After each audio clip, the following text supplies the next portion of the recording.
అర్పల్లో ఉన్నాం. ఇక్కడికి ఒక 2 కిలోమీటర్లు. గడిచిన 30-35 సంవత్సరాలుగా ఇక్కడే ఉన్నాము. ఈ చెరువులో నీళ్లు వచ్చింది కానీ కాలువల నుంచి వస్తాయని కానీ ఎక్స్పెక్ట్ చేయలేదు.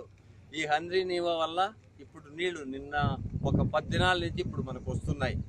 ఈ వచ్చిన దాని వల్ల పక్కనుండే భూములకు చిన్న చిన్న బోర్లకు అన్నీ కూడా నీళ్ళు డెవలప్ అయ్యి రైతులకు చాలా ఉపయోగపడుతుంది. అయితే ఈ నీళ్ళు శాశ్వతంగా రావాలని చెప్పి మా అభిలాష. అది చంద్రబాబు చేసిన కృషి మాత్రం చాలా ప్రశంసనీయమే.